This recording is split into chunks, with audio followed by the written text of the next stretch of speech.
Muy buenas tardes a todos. Nos honra hoy con su presencia la directora general de Minas del Gobierno del Principado de Asturias, doña María Belarmina Díaz Aguado, a la cual agradecemos sinceramente su generosidad y cercanía, no solo por el día de hoy, sino por acompañarnos en todo este ciclo de conferencias y actos que hemos organizado. Sinceramente, estamos muy agradecidos en nombre de todo el colectivo y en el mío propio. Esta es tu casa, Mini. La conferencia que en unos momentos disertará nuestro querido compañero don Luis Jesús Llaneza González, al que presentará la directora general, versa sobre los años 50 del pasado siglo y la importancia que tuvieron para el desarrollo de nuestra profesión. Y para poder estar hoy aquí como colegio, en este caso como Colegio de Asturias. A continuación voy a proporcionaros unas notas históricas del asociacionismo. Si nos remontamos al siglo XVI y a la creación de los gremios profesionales, los abogados fueron los primeros pioneros del asociacionismo. En el siglo XIX y concretamente en 1838 se creó el primer estatuto del Colegio de Abogados con los siguientes fundamentos: el control profesional por medio de la colegiación obligatoria, la regulación para prestigiar la profesión, combatir el grave problema del intrusismo. El siglo XIX fue un siglo también de continuidad y así en 1898 se incorporaron médicos y farmacéuticos con las mismas premisas. Asegurar la disciplina corporativa, persiguiendo al intrusismo e incorporando la deontología y la disciplina como fundamento del interés del Estado. Por primera vez aparece el Estado, siendo el siglo XX el de la colaboración directa de los colegios con el Estado. El periodo comprendido entre 1916 a 1929 es el periodo de la consolidación de las instituciones colegiales, apareciendo los colegios sanitarios, veterinarios, odontólogos, matronas, practicantes, y también el de los mediadores de la actividad comercial, como los agentes de aduanas, los agentes comerciales, los agentes de la propiedad industrial y los gestores administrativos. En 1929 se crea el Colegio de Arquitectos, con una diferencia fundamental que es el aseguramiento de la responsabilidad deontológica en garantía de la seguridad, siendo el primer colegio de carácter técnico y siendo precursor del concepto original del visado, concebido como instrumento del severo control de la actuación profesional de los arquitectos y de la eliminación del intrusismo en el campo de la arquitectura, verificando la identidad y la habilitación legal del autor del trabajo y la integridad formal en su documentación. El periodo comprendido entre los años 40 y los años 70 del pasado siglo es el de la masiva creación de los colegios de ingenieros, los industriales, los agrónomos, los canales y puertos, montes, navales y telecomunicaciones y minas, en decreto del 9 de diciembre de 1955.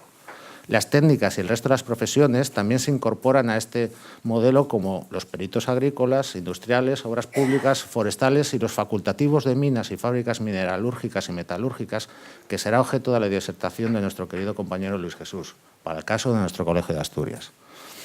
Otros títulos se fueron sumando posteriormente, como las denominadas profesiones económicas, titulados mercantiles, censores jurados de cuenta, doctores y licenciados en políticas económicas y comerciales, o los graduados sociales y doctores y licenciados en ciencias químicas y físico-químicas. Se podría hablar de los fundamentos de la creación de los colegios de minas, de su expansión, de la transición hasta 1974, con el momento crítico de 1964 por el intento de la absorción de la organización sindical de entonces, llegándose a formar en ese momento los colegios profesionales sindicales, el Colegio Nacional de Ópticos, el de Agentes de Seguros y otros similares, casi todos no universitarios.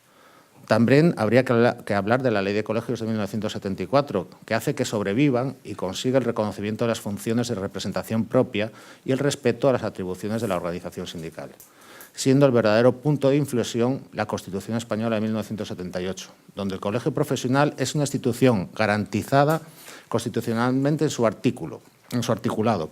Así, el artículo 36 de la Carta Magna dice: la ley regulará las peculiaridades propias del régimen jurídico de los colegios profesionales y el ejercicio de las profesiones tituladas. La estructura interna y el funcionamiento de los colegios deberán ser democráticos.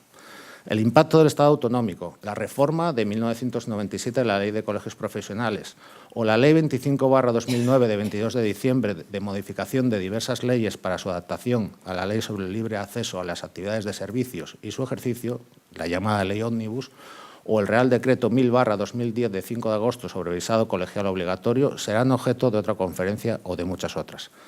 Os voy a dejar, porque esto da mucho objeto y sobre todo los futuros de los colegios profesionales, podría ser objeto de otra conferencia. Os voy a dejar, en este caso, con la directora general de Minas, que va a hacer la presentación de Luis Jesús y, bueno, nos va a hablar de la situación actual en el 2018. Muchas gracias.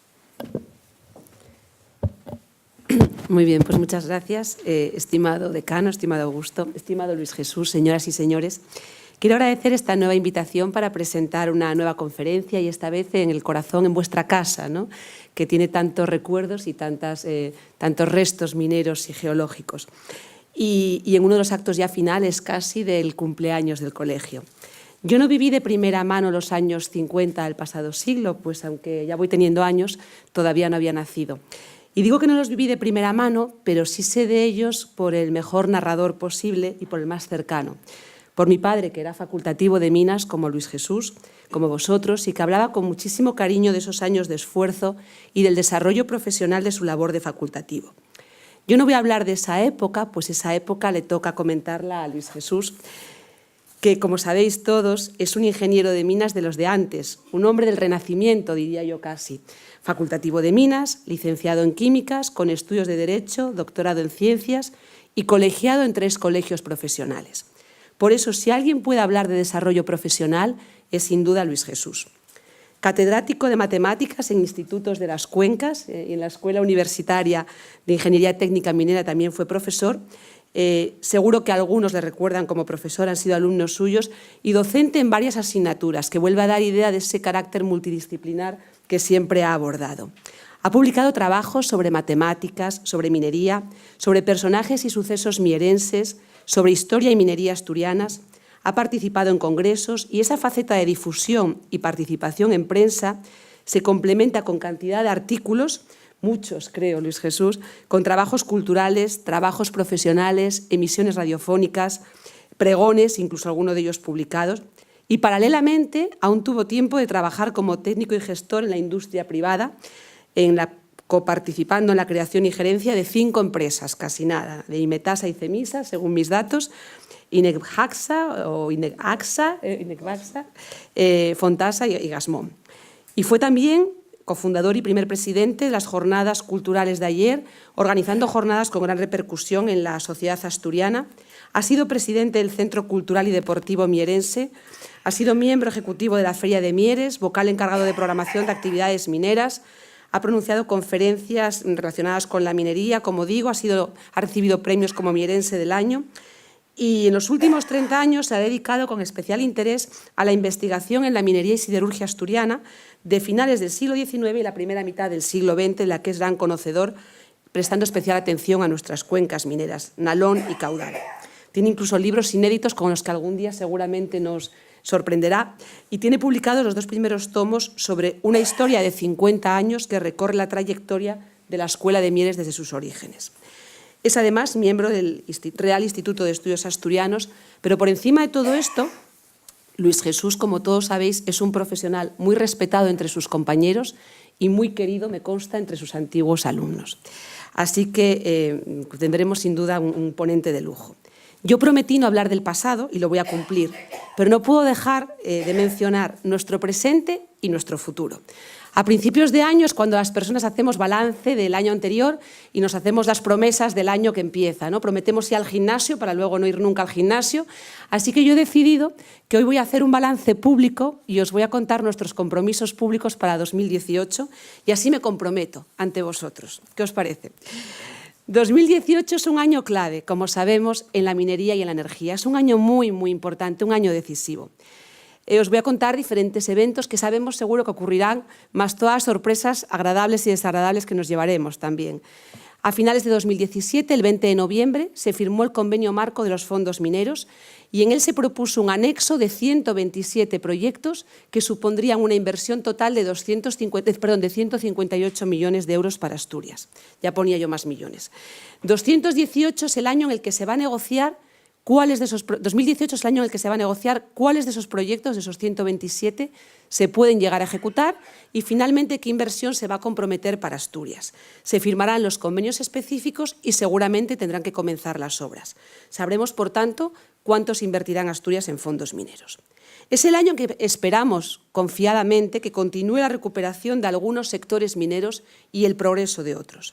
En el año 2016, son los últimos datos oficiales que tenemos, se han explotado más de 4,5 millones de toneladas de caliza, 415.000 toneladas de espato, 126.000 de caolín y arcilla, sílice, rocas ornamentales, azabache, y aunque no hay datos definitivos, en 2017 se ha producido un crecimiento sostenido que esperamos que continúe en el 18. Es el año en el que la minería del oro, y de eso estamos casi seguros, seguirá consolidándose y, por qué no, creciendo. De las 450.000 toneladas del año 2016, hemos pasado a 700.000 toneladas de mineral en el año 2017. Veis que es un crecimiento muy importante que refleja la importancia precisamente y el futuro prometedor de esta minería en Asturias, y hay planes de incremento de producción en Belmonte y en Carles incluso. Es un año en el que se van a afrontar decisiones muy importantes en cuanto a la transición energética y al mix energético. En esta dirección general en la que yo estoy, insistimos en que la transición debe ser moderada, equilibrada, progresiva, una transición y no una revolución. Una transición que tenga en cuenta que Asturias es una región particular, que en el año 2017 un 64% de nuestra energía se produjo con carbón nacional, autóctono o de importación, y en el 2015 fue hasta un 75%. Esos porcentajes no se pueden reemplazar de forma brusca, de forma repentina, ni de forma sin planificar, porque el coste social y económico sería imposible de predecir y las implicaciones para la industria asturiana electrointensiva serían enormes, que es otra preocupación que tenemos. Es un año en el que tendrán actuaciones de energías renovables en Asturias también, en ese marco de la transición. Se incrementará la producción de energía por geotermia de agua de mina en el Pozo Barredo. De los más de 4 millones de kilovatios hora año de 2016, se aumentarán considerablemente el district heating, extendiéndose al Instituto Bernaldo de Quirós, que seguramente conoceréis, y al área de la Mallacina. Por tanto, esa actuación que ya se ha subvencionado en parte desde la Dirección General y que hará UNOSA será importante. Confiamos en que habrá algún proyecto más, pero permitidme que no os cuente nada todavía porque son un poco secretos, pero esperemos que en los próximos meses se concreten. Y luego es el año que presenta una fecha clave, como sabéis todos, para la minería del carbón, el 31 de diciembre de 2018. Hay una decisión europea del 2010, la 787, del Consejo Europeo, por la cual deben de cerrar las explotaciones deficitarias y aquellas que resulten competitivas tienen que devolver las ayudas percibidas. Esto, así dicho, es francamente preocupante. El Gobierno de Asturias defiende la supervivencia de la minería de carbón en la región. Lo habéis leído todos en prensa hoy. Para ello estamos trabajando en iniciativas, en acciones que permitan la continuidad de las explotaciones mineras de carbón más allá de ese horizonte temporal del 31 de diciembre. Y en estas iniciativas os puedo comentar que estamos en la búsqueda de un acuerdo con Castilla y León, con Aragón, para defender precisamente esa supervivencia de la minería del carbón y de las centrales térmicas de carbón, ya sea carbón nacional o carbón de importación, y que buscamos un planteamiento conjunto para presentar al Gobierno central y a las autoridades europeas. Estamos pidiendo al Gobierno central que reclame más flexibilidad a la Unión Europea para devolver esas ayudas, que se puedan revertir, posponer, flexibilizar de alguna manera, y estamos en reuniones, en conversaciones frecuentes entre ambas administraciones y lo trasladaremos también a Bruselas. Y estamos participando en plataformas, en reuniones y en grupos de trabajo e iniciativas nacionales y europeas para la defensa de la minería del carbón, como una plataforma creada en Estrasburgo en diciembre, que se llama la Plataforma de las Regiones Mineras de Carbón en Transición, en la que estuve yo en diciembre y volveremos el consejero y yo a la segunda reunión en febrero, en un encuentro con personas de otras 40 regiones afectadas como nosotros de 12 Estados miembros. El futuro, entonces, de la minería y de la energía asturiana, dejadme que lo vea como el de la canción esta tan famosa, Color Esperanza. Yo creo que es color esperanza porque en Asturias sabemos resistir y adaptarnos como en pocas regiones. Sabéis que este año es el año del 1200 aniversario de la batalla de Covadonga, que es la mejor prueba de esa resistencia asturiana. Esperanza porque tenemos recursos mineros y tenemos minerales. Esperanza también porque poseemos la tecnología, la experiencia y la capacidad como técnicos para seguir desarrollando minería y energía de forma sostenible técnica, económica, social y medioambientalmente. Y esperanza, en fin, porque de nuestra historia y de los ejemplos del pasado podemos extraer enseñanzas futuras como nos enseñará hoy Luis Jesús. Y hay una frase que a mí me gusta mucho, que es de Drucker y que dice que la mejor manera de predecir el futuro es crearlo. Así que en esas estamos, en crear el futuro a partir del pasado. Gracias.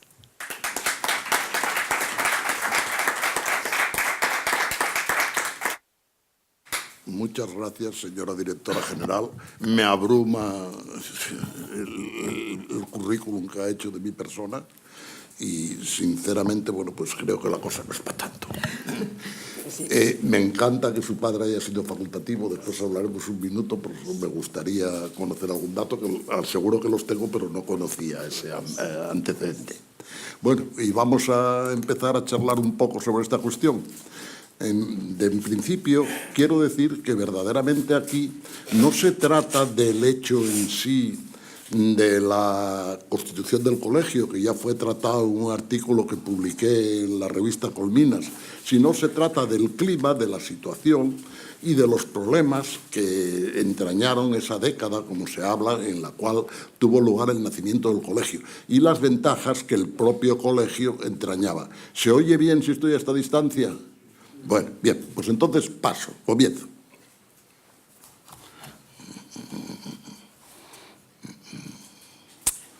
A ver.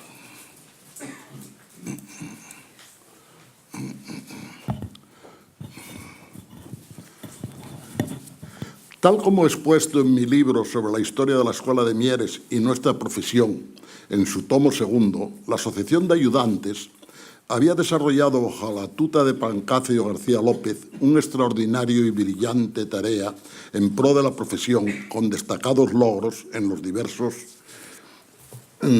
ámbitos de actuación. En la inmediata posguerra, algunos componentes de la antigua asociación, con la coordinación del citado Pancracio, trataron de recuperar la antigua estructura.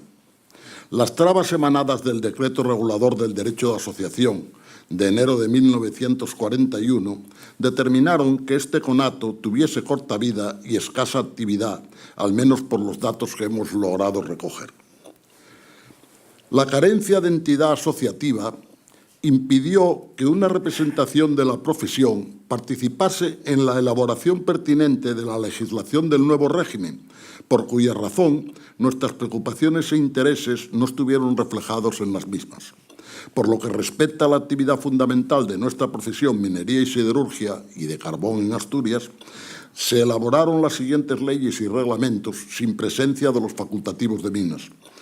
En junio del 42, la Reglamentación Nacional de Trabajo en las Minas de Carbón.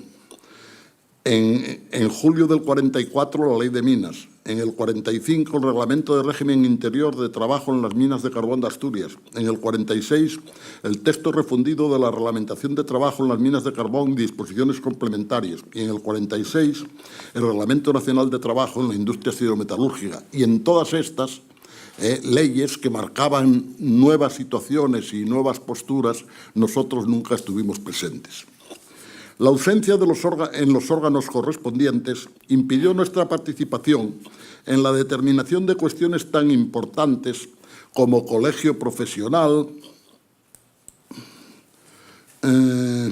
funciones y salarios, como más significativos, categoría profesional también. La única salvaguardia fue que las atribuciones profesionales estipuladas en el Reglamento de Policía Minera de fecha de octubre del 34 no fueron derogadas ni modificadas, pero en todo caso dichas atribuciones no fueron actualizadas al tiempo presente.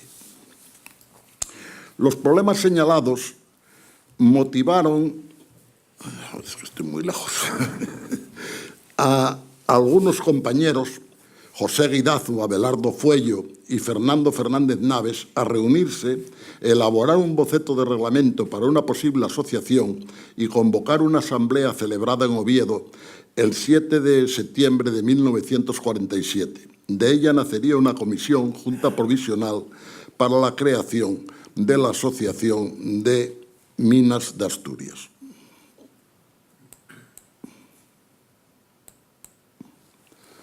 Su composición, como se ve en el cuadro que tienen en pantalla, estaba formada por profesionales de reconocido prestigio y integrantes de la antigua asociación, y los cuales tenían como condición especial que cumplían las exigencias políticas del momento, por lo que no debían plantearse problemas en este aspecto. O sea, todos ocupaban puestos en organismos del régimen significados importantes, exceptuando Mario Miranda y Aneza, que tenía actividad particular, y por lo tanto pues se creía en una época donde verdaderamente había que tener el vale para todo, pues bueno, pues o sea, se creía que no iban a plantear problemas ninguno para ser miembros de la nueva directiva.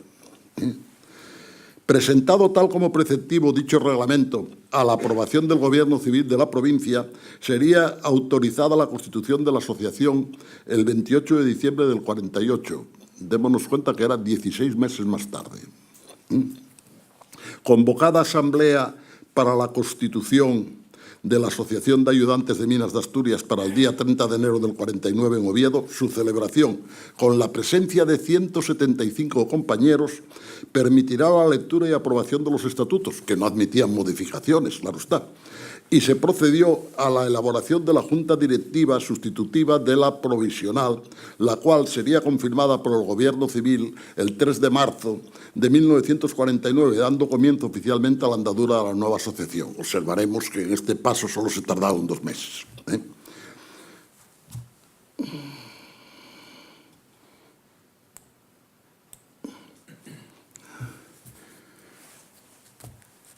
Convocada la asamblea para la constitución de la asociación,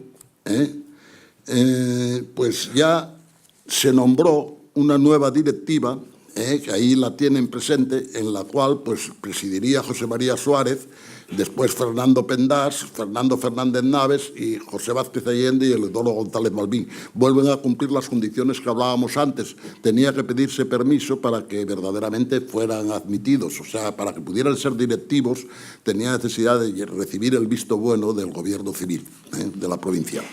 Observarán que en este grupo pues hay, todos son facultativos de periodo anterior a la guerra incivil, y todos ocupan puestos importantes dentro de la organización asturiana, la organización industrial asturiana de aquel momento. Algunos con significado puestos en actividades del régimen.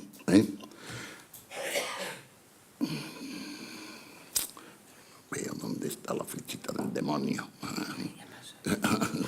No la ve. Ay, ay. Bueno, no pasó. Pero ahora.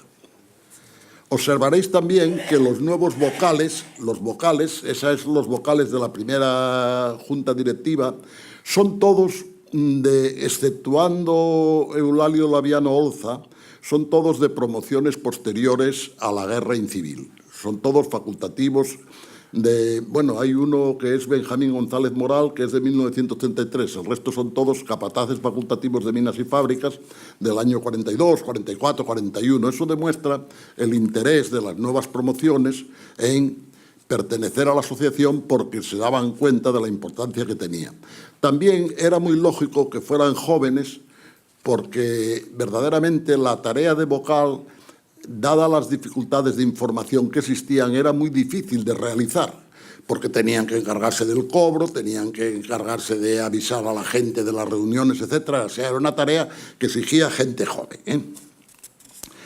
En este primer equipo directivo, en el que únicamente seguía de los de la Junta Provisional el secretario, Fernando Fernández Álvarez, cubría los requisitos políticos necesarios y destacaba la presencia de Fernando Pendás Álvarez, consejero nacional del movimiento, punta de lanza en la administración madrileña, que desgraciadamente fallecería en el accidente ferroviario de Villallana un año después.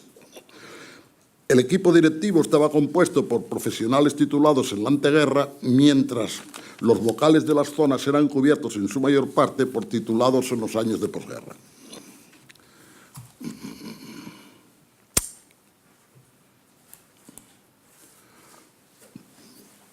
Entonces nos iniciamos en el mandato de José María Suárez. La primera asociación, tal como se desprende de la composición de su equipo directivo, y por lo que hemos dicho, era un remedo de la antigua asociación de la que heredaba los principios éticos que la regían, defender los intereses morales y materiales de sus asociados relacionados con la profesión de facultativos, velar por el prestigio y buen nombre de la asociación, y los criterios generales de actuación que habían mantenido sus predecesores.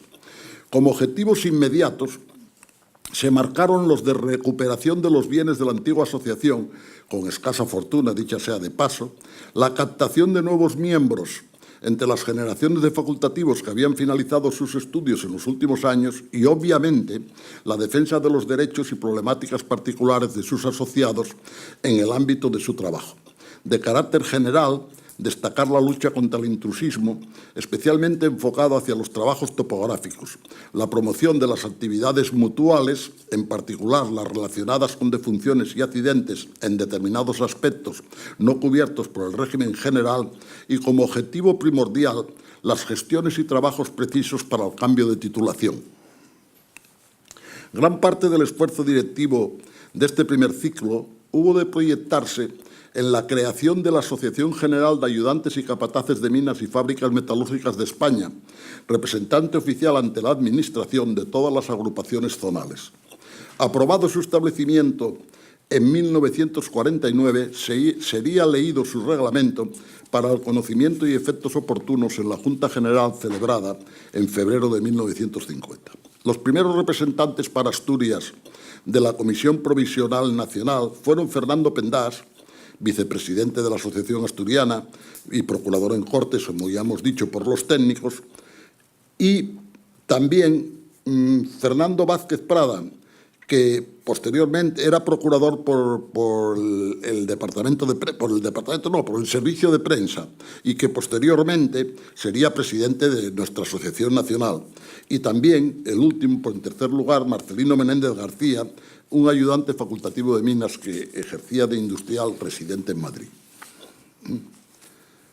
Señalar que desde el inicio de la actividad de la Asociación Nacional, y esto es que es importante decirlo, ya se produjeron las primeras divergencias que serían la tónica por la que se guiarían las relaciones entre ambos organismos. Estos se generaron por la diferencia existente entre la aportación económica en función del número de asociados, equivalente al resto de las agrupaciones restantes, y la representatividad operativa y decisoria, cada asociación zonal un voto, en la que la Asociación Asturiana nunca estuvo conforme.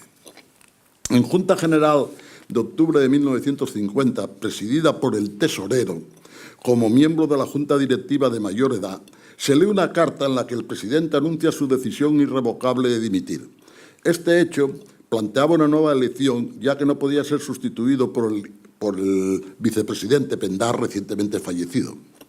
Yo no sé las razones ni quise indagar en este hecho, la verdad. No sé cuáles fueron las razones ni quise indagar. Realizado un receso para la propuesta de diversos candidatos, se procede a su votación entre los 79 asociados asistentes a la reunión.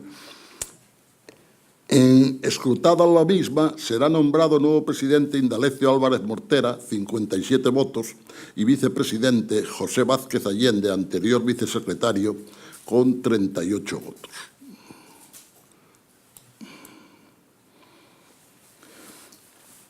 Una valoración de la actividad desarrollada durante el mandato de José María Suárez puede venir dada por la relación expresada en la pantalla, en la que se reseñan las actividades de índole general, no incluyendo aquellas referidas a problemas laborales o de cualquier otro tipo de los asociados en su lugar de trabajo. Como se observa por el citado cuadro, este equipo directivo celebró en 21 meses de mandato 3 juntas generales, 12 juntas directivas, 4 reuniones para temas de titulación profesional de la Junta Directiva, una para la creación del colegio, que ya empezaba a ser una preocupación entonces, 2 para la actividad profesional, 3 para la legislación minera y siderúrgica y 8 para la Asociación Nacional. Y fueron tratados estos temas en las ocasiones que se señalan en las Juntas Generales.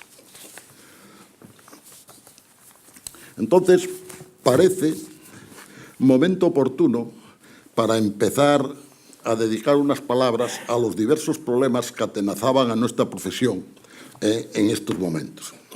La falta de representatividad en los órganos encargados de la actividad legislativa motivaba un olvido de nuestras necesidades y preocupaciones en un campo en que el nuevo Estado estaba dispuesto a la sustitución, cambio o modificación de toda la legislación anterior. Este criterio, generador de un nuevo ordenamiento jurídico de la actividad minero-siderúrgico, daba lugar a una situación en la que la legislación de la actividad y la enseñanza profesional, pericial, la propia actividad laboral y su conexión social habían experimentado numerosos cambios sin que la acción de los facultativos de minas estuviese reflejadas en las mismas. Conforme a lo anterior, se planteaba un vasto campo de operaciones que incidían sobre diversos campos de actividad. ¿Se ve bien? Sí. Bueno, bien. Como se observa, a la multiplicidad de posibles receptores debería añadirse en ocasiones la necesidad de gestión en diversos ministerios a la vez o en diversos organismos de un mismo ministerio con competencias comunes, hecho que obligaba a conjugar e informar posturas diferentes respecto a una misma causa. A todo lo anterior debería unirse la gestión previa en los organismos provinciales a los que afectaba la petición o reivindicación suscrita por la asociación para conseguir su accesión e instancia posterior al órgano siguiente. Este estado de cosas producía una gestión dificultosa, con un trámite burocrático pesado, dilatado en el tiempo, en el que la relación personal, la gestión directa frente al posible ejecutor, permitía que las decisiones respecto a la cuestión considerada experimentasen un significado de adelantamiento y con ello su resolución. Como observarán por el cuadro, pues resulta que las distintas actividades o la ordenación de las distintas actividades donde habría que participar, pues dependían de diversos ministerios y aún dentro de un mismo ministerio dependían de distintos servicios, direcciones generales, secretarías generales, etcétera, lo cual entrañaba un problemón de una categoría impresionante, porque cuando se quería tratar de resolver cualquier cosa había que moverse por 20 sitios distintos. Primero a nivel provincial para que estos pudieran informar positivamente y después a nivel nacional dando 1000 vueltas para poder llegar a las personas que eran las verdaderamente decisorias. Observarán, por ejemplo, que observo ahí Secretaría General del Movimiento, Delegación Nacional de Sindicatos, Sindicato Nacional de Combustible, Dirección General de Minas, Dirección de la Escuela de Ingenieros de Minas de Madrid, Ministerio de Educación Nacional, Dirección General de Universidades, Dirección General de Minas otra vez, Dirección General de Industria, Dirección General de Trabajo, Ministerio de Industria y de Trabajo. Es decir, que había un montón, que cualquier tipo de gestión que quisiera realizarse obligaba a una serie de trabajos y de tareas verdaderamente agobiantes y que exigían una fuerza de voluntad, un interés y una ilusión superior a la media. Superior a la media. El tema de esta disertación trata de acercarnos a las vicisitudes por las que hubo de atravesar la asociación hasta la constitución del colegio. Hecho que tuvo lugar en una asamblea general celebrada en 1957, el 2 de mayo. El mandato de Mortera en la asociación y colegio fue de unos 16 años y parece lógico distinguir a efectos normativos las dos fases separadas por la constitución oficial del colegio. Yo, sin embargo, con la finalidad de una mayor operatividad, he distinguido dos fases en el tema de la charla, separadas por los actos del centenario de la creación de la Escuela de Capataces de Asturias en 1955. La razón de este hecho viene dada por la clara distinción que estas fechas delimitaron en cuanto a la obtención de resultados de gestión posteriormente. Hasta este momento el esfuerzo es grande, las gestiones numerosas, mas los resultados son escasos. A partir del citado evento, la gestión se simplifica, se hace mucho más próxima y fluida y los resultados no se hacen esperar y se encadenan. No conozco las razones a causa del acceso de Indalecio Álvarez Mortera a la presidencia de la asociación, mas por su actuación al frente de la misma, se puede asegurar que fue la persona idónea para dirigir la misma en un momento clave para su posterior desarrollo. La asociación precisaba de una dirección de objetivos claros, perfectamente determinados, dispuesta a todo tipo de esfuerzos y con la convicción, la voluntad y el tesón necesarios para vencer los múltiples escollos y barreras que la Administración, en su desconocimiento y abandono de la situación real de la profesión, pudiese plantear. Indalecio Álvarez Mortera era el hombre, obetense, nacido en 1902, en la edad, por tanto, de máximo rendimiento personal y profesional, componente de la última promoción de ayudantes de minas, 1928, forjado laboralmente en minas de Beguín y Oniego, políticamente correcto, se había convertido en un empresario de éxito con la explotación de una concesión de minas de Figaredo, una mina de montaña, Llori, aprovechando los macizos abandonados desde el 3º al 7º piso. Aprovechando su experiencia y la de dos compañeros expertos, Camporro y Lillo, Lillo, por cierto, murió hace menos de 2 meses, había obtenido extraordinarios rendimientos. En otro orden de cosas, la comercialización del carbón obtenido lo obligaba a establecer contactos comerciales y relaciones con los diversos organismos encargados de la distribución y transporte de la producción. En resumen, era un técnico transformado en empresario con gran capacidad para las actividades propias de su nueva función, con especial relevancia en el trato de los diversos órganos en relación con el sector.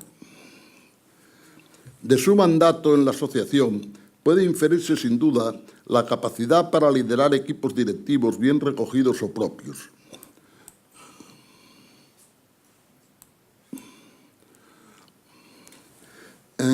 Mantuvo totalmente el equipo directivo anterior y los pequeños cambios efectuados fueron obligados por las circunstancias. Sin embargo, bueno, ahí observaréis en ese cuadro que José Vázquez Allende, que antes era vicesecretario, pasó a vicepresidente porque había muerto Pendás. Fernando Fernández Naves continuó de secretario y el vicesecretario, que fue el único que a lo largo de los años varió, en los años que yo estudio, pasaron por Luis Aguinaga, Augusto González y Luis Díaz del Camino, fue debido fundamentalmente pues, a situaciones profesionales que determinaron que estos compañeros pues, en su momento determinaran cesar en el cargo. Eliodoro González Balbín continuaba de tesorero y, sin embargo, los vocales pasaron a ser 41 en este periodo, 41 vocales distintos, lo cual, pero todos muy jóvenes, con lo cual pues, se ve simplemente la gran cantidad de compañeros que participaron en esta época. Es un factor positivo porque se denota el interés que tenían los profesionales del ramo en participar, porque se estaban dando cuenta de que estaban haciendo algo importante.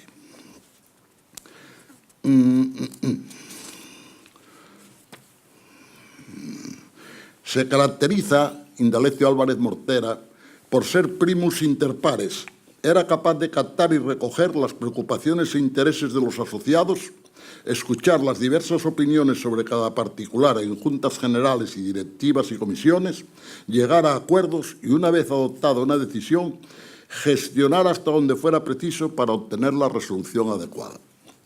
La actividad desarrollada bajo el mandato de Indalecio Álvarez Mortera fue frenética, con prisa y sin pausa. Basta una breve revisión estadística de la labor realizada para darse cuenta de la magnitud de la misma, tal como señala en el siguiente cuadro, que expresa los objetivos temáticos tratados en las Juntas Generales del período, que comprende las celebradas hasta la aprobación legal de la creación del colegio. O sea, esto solo hasta que se crea el colegio. Observaréis que son temas que se van a considerar de la Asociación General, del trato con la Asociación de Madrid, de la titulación, del cambio de titulación, de la milicia universitaria, de la mutualidad, de la revista, del centenario, la creación del colegio, plan de estudios, actividades de enseñanza, etc. Observaréis que pongo una nota abajo que dice que no se incluyen las gestiones de carácter provincial ni las actividades propias. Y observar que esto pues son 9, 11, 13, 17, 20, 23, 29, 34, 48 actividades directamente tratadas en estos años. Y observaréis una casilla interesante que se pone la última, que dice resultados, y se marca dónde finalizan las gestiones realizadas al respecto. Y observamos que solo la titulación y la milicia universitaria finalizan antes del año 55.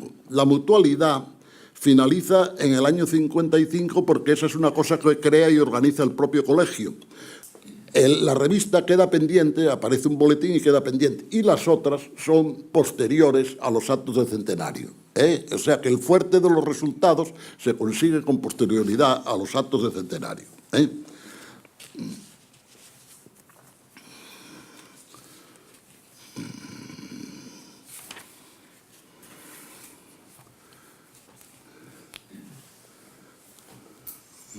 Bueno, indicar también, digo aquí en mis notas, que incluyo las relaciones con la Asociación General para acentuar la importancia de las mismas en el trabajo de gestión. Al respecto, señalar que el vínculo nació larvado y fue motivo de constantes guerras, causa de la dimisión de una directiva de la Asociación Nacional, de la incorporación a la presidencia de Fernando Vázquez Prada, persona técnicamente más afín, y de la continuación de las batallas con el nuevo equipo, preconizado en la mayoría de las ocasiones por el principio de acción directa, seguido por Indalecio Álvarez Mortera, que establecía contactos y presencias con la Administración sin contar o saltándose al órgano encargado de las mismas, la Asociación Nacional.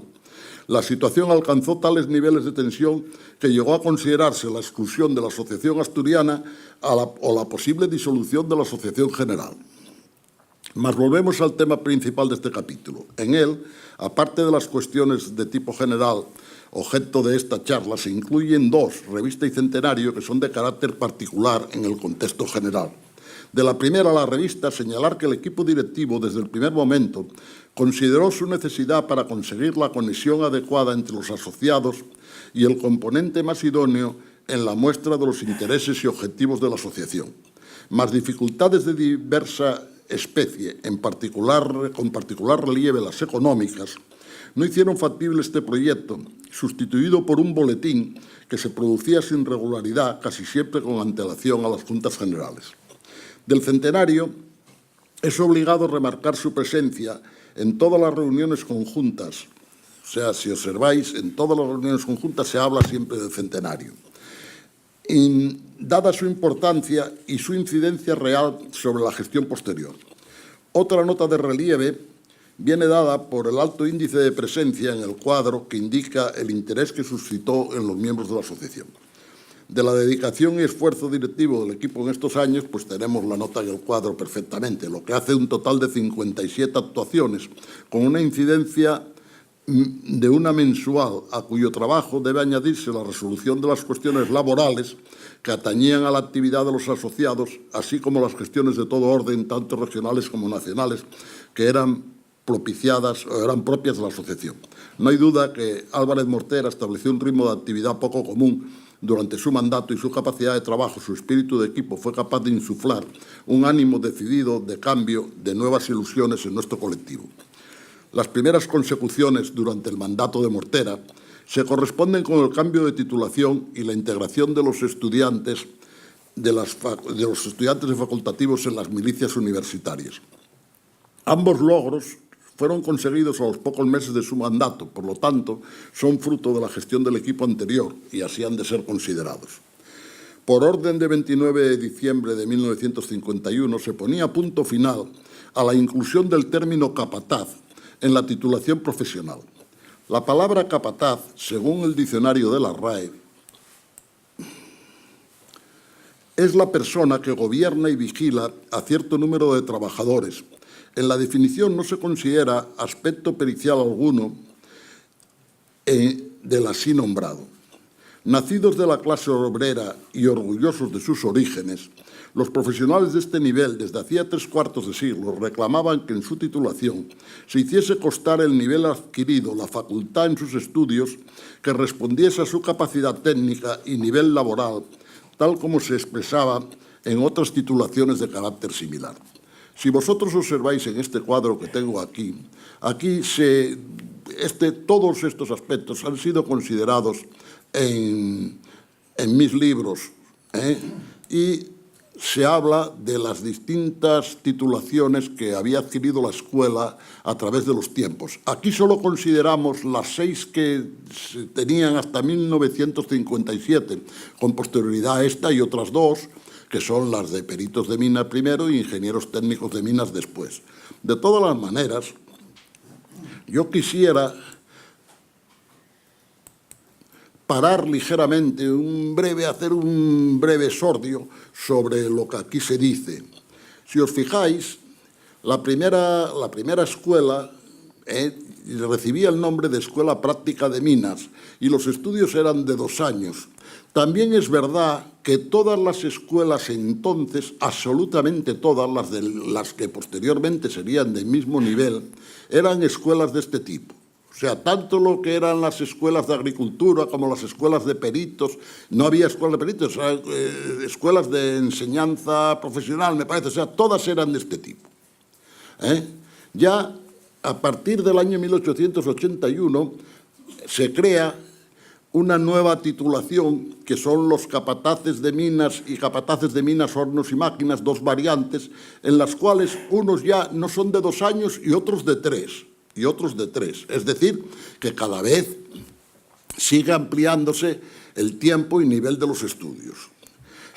Hay que recordar que hacia el año 1890 resulta que Jerónimo Ibrán trata de crear la escuela de capataces electrotécnicos, que hubiera sido verdaderamente un boom, pero por una causa que es verdaderamente anecdótica no se llegó a efecto cuando todo estaba preparado para lo mismo. Entonces, si observáis por primera vez en el año 1913, automáticamente los profesionales de minería y siderurgia reciben una titulación que está conforme con sus criterios, que es la de ayudantes y facultativos, porque tienen facultad, ayudantes facultativos. Y esto, entonces, son de 3 cursos para un tipo, según que sean de minas, o de 4 si son de minas, hornos y máquinas. O sea que ya es una carrera con similares características y condiciones, después hablaremos de sus diferencias en un segundo, y después, de una manera ignominiosa, en el año 1926, en la dictadura primo-riverista, sin saber ni cómo ni por qué, por una orden, yo creo que fue en diciembre, así por la de buenas, Real Orden 17 del 6 del 25, se deroga la antigua titulación sin ninguna razón, no se cambian los estudios ni nada, y se vuelve otra vez a la titulación de capataces facultativos de minas, con la cosa de que verdaderamente se creó una profesión de maestros de minas, que eran de 2 años, y otra de capataces facultativos de minas, que eran de 4 años. A este respecto, la anécdota está ahí nuestro amigo compañero José María Neza, que me regaló un libro de su padre, donde verdaderamente ponía que cuando estaba cursando el segundo, porque eran los primeros 2 años y después 4. Si seguimos, la flechita del demonio, yo que soy tan vasto, no la veo por ningún lado. Ahí no la veo. Ven. En el año 31, pues bueno, se cambia ese título, cambia el tipo de enseñanza, y la escuela entonces vuelve a ser escuela de capataces, pero se incrementa con facultativos. Desaparecen los maestros industriales y entonces son 4 años que se mantiene hasta el año 52, donde verdaderamente ya desaparece la palabra capataz, como hemos dicho, y se convierten en facultativos de minas y fábricas, que se le añade lo de mineralúrgicas y metalúrgicas, y eso se produce el 22 de diciembre del 51. Quisiera decir que la razón de todo esto, hay un problema que ha mantenido siempre la Escuela de Mieres, que ha sido la razón de su existencia, y que, sin embargo, ha sido la causa de multiplicidad de problemas. El primero, y el más importante, era la enseñanza, que solo se desarrollaba en los fines de semana. Y el desarrollar la enseñanza en los fines de semana traía aparejado que el sentimiento público fuera el considerar que verdaderamente no se impartían las enseñanzas debidas. Y verdaderamente esto, que parece paradójico, ha sido su principal virtud. Porque verdaderamente los programas se desarrollaban en su totalidad. Y un 20% menos de horas, que vamos a poder decir con otras carreras similares, se cubría con el sistema de enseñanza. El sistema de enseñanza, muchos compañeros, algunos de los aquí presentes, han estudiado a base de la vela o del candil de carburo. ¿Por qué? Porque después la gran ventaja era el trabajo. La posibilidad de realizar un trabajo que lo permitía los fines de semana, esa posibilidad de realizar un trabajo era una condición extraordinaria, porque añadía un conocimiento práctico en la mayoría de los casos, con lo cual el estudio teórico se hacía bastante más sencillo, ¿eh? Y por otro lado, se creaba una voluntad y una ilusión de trabajo y una voluntad de realizar una carrera por parte de los estudiantes que determinaba pues, que echaran las horas que era preciso de dormir, de no dormir y de hacer de la voluntad. Yo recuerdo otro compañero que aquí sale alguna vez que me decía, Luis Jesús, en la clase de dibujo las manos mías eran garrotes porque tenía que, con el martillo picador, tenía que estar trabajando toda la semana en la mina y cuando iba allí es que no podía, o sea, es decir, había verdadera voluntad, interés, y entonces la tarea del profesor complementaba ese trabajo del alumno en el sentido de que sacaba a un alumno a dar la lección, explicaba las dudas, planteaba los problemas y como eso de tener que salir también a exponer, obligaba a los alumnos a tener mucho más interés en el estudio. Y verdaderamente esa situación se mantuvo en los primeros años de peritos de minas. Yo recuerdo que había muchos estudiantes que provenían del mundo del trabajo y eso era muy positivo, era muy positivo. Yo no deploro los que provienen de otro mundo, es normal, o sea, pero aquellos que provenían del mundo del trabajo significaba un esfuerzo mucho mayor, pero lo que no hay duda es que a la par tenían también determinadas ventajas o seguían algo parecido al criterio alemán. El criterio alemán, ya saben ustedes que para adquirir la categoría de ingeniero superior hay que haber pasado tanto teórico como prácticamente en todas las categorías inferiores. Algo de lo que había previsto Schule en sus estudios, porque Schule en sus estudios era alemán de formación y era lo que preveía. Bueno, bien, vale. A ver. Las primeras consecuciones durante el... Bueno, ya lo dije. Esto también, lo de la palabra capataz. Bueno, ya la nueva directiva, recogiendo el legado de la anterior, se preocupó desde el primer momento sobre la marcha de la cuestión. Ya en la fase de aplicación se agradecería a Fernando Vázquez Prada su actuación en la aprobación del mismo y se oficiará a las empresas para que lo hagan efectivo en todas las cuestiones concernidas por el mismo. Este reconocimiento tendría una gran importancia, pues reconocía que los facultativos realizaban unos estudios de tipo medio, de nivel superior a las escuelas profesionales y de carácter similar a las carreras de peritos, aparejadores y ayudantes, por cuya razón sus condiciones laborales y profesionales habían de ser semejantes, aproximados en un nivel general. La inclusión de las carreras de capataces de minas entre las de los estudiantes que podían cumplir el servicio militar obligatorio en las denominadas milicias universitarias fue un logro de singular importancia, muy superior a una primera valoración aparente. La adquisición de este derecho generaba dos tipos de ventajas. Una de carácter general, al incluir la carrera entre las técnicas de grado medio, peritos y similares, que ya gozaban de este derecho, y situar el título a idéntico nivel, lo que era una base de apoyo para futuros logros con la Administración, a la que era necesario utilizar, donde fuera necesario utilizar este tipo de requisitos. Y otro de carácter particular, personal, que permitía a los estudiantes de esta carrera que no tuviesen actividad minera, que por ley estaban permitidos el poder realizar el servicio militar en la mina, a no perder cursos por tener que incorporarse al servicio militar obligatorio. La tramitación fue relativamente sencilla, pues el decreto de reclutamiento y formación de la oficialidad y clases de complemento para la citada milicia, una ley de marzo del 42, en su artículo 5 estipulaba los diversos estudios incluidos y en una coletilla final decía que se añadirían aquellos otros centros que por acuerdo del Consejo de Ministros sean equiparados a los anteriores, lo que abría la puerta a futuras incorporaciones sin modificaciones sustantivas de la legislación.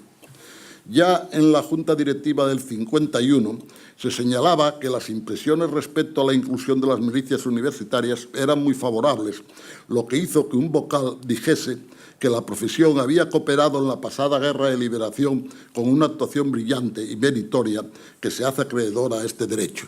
De esta situación hablo en el libro tercero, porque es que verdaderamente los facultativos de minas, en especial de Mieres, tuvieron una actividad muy significada bajo la orden de un ingeniero de minas también de Gijón, de Concha, en la batalla de la ciudad universitaria de Madrid, en la batalla de las, ¿cómo se llama?, de las conducciones de agua, del subsuelo de tal. Ahí tuvieron una gran participación, y entonces que yo creo que era el que dije que el vocal que era ese había participado, pues dijo que, bueno, que oye, que era lo menos que podían hacer, vaya, agradecer un poco lo que había. Bueno, ahora vamos a hablar un poco de la mutualidad. Desde la constitución de la nueva, porque además la mutualidad tiene peso actual. Desde la constitución de la nueva asociación se planteó la necesidad de crear un fondo mutual en continuidad con el existente con anterioridad a la guerra incivil para cubrir el fallecimiento y el desamparo económico de algunos compañeros cuya situación no era atendida por la reglamentación que ocupaba el nuevo régimen. Desde la Asociación Asturiana se realizaron diversos estudios y se propuso a la Nacional crear un fondo de carácter nacional, más dificultades económicas, como siempre, obligaron a posponer este proyecto en 1952, señalando que podía llevarse a efecto cuando se produjese la colegiación obligatoria. A finales del 53 se vuelve sobre la cuestión y se crea una comisión que estudia las posibilidades de crear un fondo a estos fines, que permita unos socorros urgentes e inmediatos, el cual será aprobado en mayo del 54. El fondo, como fines fundamentales, tenía indemnizar a las familias de los compañeros mutualistas fallecidos, fuese cual fuese la causa del mismo, considerar ayudas a huérfanos de diversos tipos y atender a los inútiles para el trabajo, jubilados en difícil situación económica. El espíritu del fondo tendió hacia la creación de una mutualidad o sistema de seguros más amplios, cuyos proyectos no serían llevados a efecto. Este fondo, con las vicisitudes propias y características de cada tiempo, permaneció hasta hace 3 años, aun cuando por determinación legal debiera haberse disuelto hace varios años, siendo sin duda una muestra de la potencialidad de nuestra profesión, aunque el desgraciado final, bueno, pues no vamos sin comentarios. Aun cuando no sea motivo de este trabajo, parece obligado decir unas palabras respecto a las actividades puestas en práctica por este equipo directivo que recogía otras anteriores al período bélico. Con anterioridad a 1936, la asociación había publicado una revista, el Facultativo de Minas, y a partir de 1927, Minería. Este proyecto fue auspiciado por el equipo de Indalecio Álvarez Mortera, pero solo pudo, en el periodo objeto de este derecho, publicar un boletín que recogía las novedades en el ámbito propio más importantes del tiempo abarcado. Siguiendo también la realización en la preguerra, se consiguieron unas becas que permitían que varios asociados realizaran viajes de estudios a diversas cuencas mineras europeas, excursiones de trabajo efectuadas en varias ocasiones. Como se desprende de todo lo anterior, el trabajo del equipo directivo es muy superior a los logros conseguidos. Sus tareas principales, aparte de la actividad natural de un organismo de estas características, consistía en la reconstrucción de la asociación con el criterio de incorporar a las generaciones jóvenes salidas de la escuela con prioridad en 1936. En otro sentido, señalar sus esfuerzos por conseguir representación, hasta el momento inexistente, en los diversos órganos legislativos en los que se determina la actividad minera y siderúrgica, porque en los ámbitos ejecutivos de aplicación, tanto a nivel regional como en el propio nacional, por acción directa y saltándose en algunas ocasiones el orden legal establecido. Toda esta labor se irá notando en la captación de nuevos asociados que adquieren conciencia de las necesidades de este hecho. Bueno, y ahora vamos a pasar a estudiar un momento en que... es tardísimo. Estoy siendo muy pesado. No, de verdad, no es para que me digáis tal, es que estoy a la mitad. Estoy siendo pesadísimo. Bueno, bien. Vamos a pasar a hablar de un momento vital, importantísimo, que es la celebración del centenario de la escuela. Parece mentira, es un hecho académico, sin más, y sin embargo es el que marca significativamente y para el futuro del colegio, de la asociación del colegio, es el futuro del colegio. Los actos celebrados durante el mes de octubre de 1955, con motivo del centenario... Búscamelo ahí, anda, ponme ahí, pásame uno. Es que no... A ver, porque ahí... Bien. Los actos celebrados durante el mes de octubre del 55 con motivo del centenario del inicio de las enseñanzas de minería en la Escuela de Mieres son un hito importantísimo en el futuro devenir de la Asociación Asturiana y señalan un momento trascendente de inflexión en la negociación de la ingente cantidad de problemas que incidían sobre la clase facultativa. El análisis a posteriori del conjunto de actividades desarrolladas en el citado mes se saldó con un rotundo éxito y muestra en esta puesta de sociedad de la Asociación de Asturias.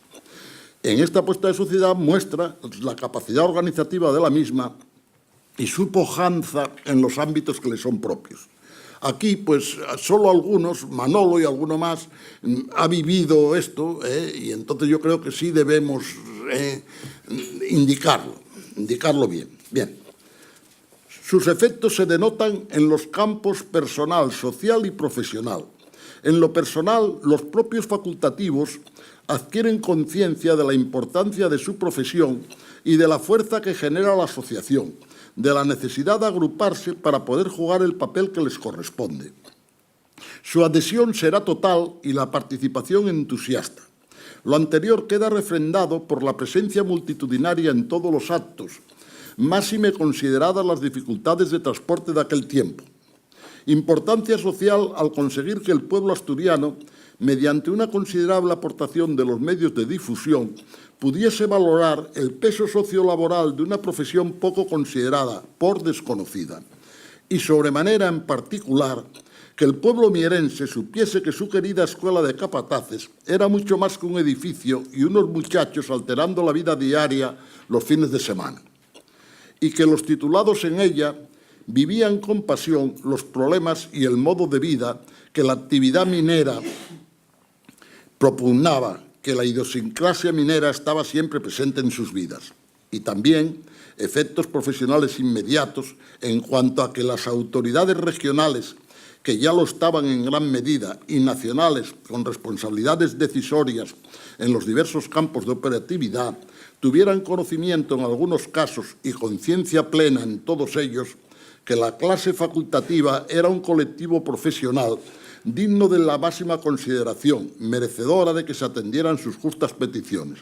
A partir de este momento comenzarían a conseguirse varias reivindicaciones aparcadas por la ineficacia administrativa y el colectivo comenzaría a estar presente en diversos consejos y órganos decisorios. En mi criterio, una de las causas fundamentales del éxito de los actos conmemorativos del centenario consistió en la previsión temporal con que se abarcaron los estudios del proyecto de programa y, posteriormente, los de preparación y puesta a punto logística de los actos que componían el citado programa. Ya en abril de 1951, 4 años antes del centenario, la Junta Directiva recibió una carta de varios asociados de Mieres en la que se solicitaba la creación de una comisión que elaborase un plan para desarrollar diversos actos con motivo del centenario. Llevada la cuestión a la Junta General de junio del 51, será aprobada su creación. En ella se integrarían los firmantes de la carta, la Junta Directiva y los presidentes de la asociación, José Manuel Suárez y Joaquín Aza, que lo había sido en 1930. Es momento de citar a un compañero, Augusto González Suárez, vocal de Mieres en aquel momento, autor principal de esta inicial petición. Augusto, mierense, titulado capataz facultativo en 1945, perteneciente a la plantilla de la Oficina Técnica de Fábrica de Mieres, relacionado en los centros culturales de la villa, fue el impulsor de los trabajos de programación y dinamizador de los primeros desarrollos del plan marcado. Su marcha en Sidesa le impidió la pertenencia a la comisión organizativa la organizadora de los actos programados y su desarrollo final, pero quede para la historia su destacada participación en la génesis de los mismos. Inicia la ponencia sus trabajos y en 1952 ya tiene totalmente esbozado un proyecto que prácticamente será llevado a efecto. En él, aparte de diversos aspectos de organización interior y política económica para subvención de los eventos previstos, se prevén ya diversos actos, conferencias técnicas, descubrimiento de una lápida en la escuela con relación de los componentes fallecidos en acto de servicio. De hecho, verdaderamente se actualizó la colocada en el 23 de octubre de 1927, y otra en honor del fundador Guillermo Schull, diversos premios y homenajes, comida de fraternidad como más significativos. Reseñar como importante la necesidad de realización de una campaña de prensa y radio y la ejecución de una gran revista, exponente de lo realizado en la escuela desde su fundación, que contuviese la biografía de su fundador, así como una amplia reseña de los actos del centenario, que serviría como muestra de la importancia del colectivo profesional. No se olvidaba el ponente de advertir de la necesidad de nutridos fondos necesarios para poder satisfacer el gasto previsto. Sigue sin interrupción la comisión de estudio desarrollando algunos aspectos del plan hasta que en 1954, en una ponencia de estudio celebrada el 30 de mayo, se considera la conveniencia de crear una comisión organizadora para que lleve a efecto en todo orden los planteamientos efectuados al respecto. En ella, amén de los miembros de la Junta Directiva que ocupaban idénticos cargos en la misma, se incluyen varios antiguos presidentes de la asociación. A los ya citados añaden Rafael Caminal y Ramón Malo Merino, varios vocales de zona y un grupo de compañeros de Mieres, bajo cuyos hombros recaerá toda la actividad preparatoria y logística de los diversos actos. Muestra del trabajo realizado serán las 4 reuniones de la ponencia de estudio, 5 de la Junta Directiva y 2 juntas generales en las que se trataron estos temas. El año 1955, con separación de los propios actos, fue un año de actividad desenfrenada en el desafío de dar la mayor brillantez posible a los del centenario. Amén de las numerosas reuniones informales, en 9 meses se realizaron 4 reuniones plenarias de la Comisión, 3 de la Junta Directiva y 1 de la Junta General, en la que se trataron cuestiones relacionadas con la misma. Como hechos más significativos a consignar, el nombramiento de Gerardo Berjano como presidente de la Comisión Ejecutiva. Gerardo Berjano era un profesor de la escuela, ingeniero de minas, que a la vez era presidente de la sección del combustible de Asturias, que fue un acierto en su nombramiento. Y de los diversos cargos de la misma, la elaboración de la Comisión de Honor del Centenario con las correspondientes solicitudes de aceptación. En la misma, otro acierto, se incluyó a los profesores vivos de la escuela que hubieran desempeñado docencia con anterioridad a 1936, en total 7. La determinación de las fechas de celebración y los días de semana más adecuados para dichos actos. La designación e invitación de las personas elegidas para impartir las conferencias y elección de sus presentadores, la determinación final del programa y la inclusión de iluminación de la escuela y la celebración de una verbena popular, la contratación de unas medallas conmemorativas del evento y, como variación estelar sobre el programa inicial, una exposición del avance minero de Asturias, 10 años de antelación a la primera de posguerra de Gijón, al que se dedicará un importante esfuerzo de captación. Señalar, por último, que problemas de agenda totalmente imprevistos impidieron que Alejandro Suárez cerrara el día 16 de octubre, Alejandro Suárez era el subsecretario de Industria, cerrara el día 16 de octubre la programación, que hubo de retrasarse una semana, con los consiguientes problemas de logística, todo ello resuelto con la prontitud y buen hacer que caracterizaron el trabajo de estos días. Dense cuenta que con 15 días se preparó una conferencia muy interesante, se organizó otro, como verán en el programa.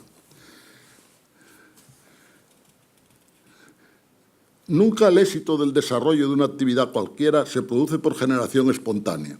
En las bambalinas de la portada de la fanfarria siempre está aparejado un proyecto atrayente y viable, a la vez que un considerable esfuerzo de preparación de las tareas promovidas para el desenvolvimiento de los actos programados. En el caso que nos atañe, es obligado añadir un factor, la previsión temporal que hacía más probable el éxito de la conmemoración.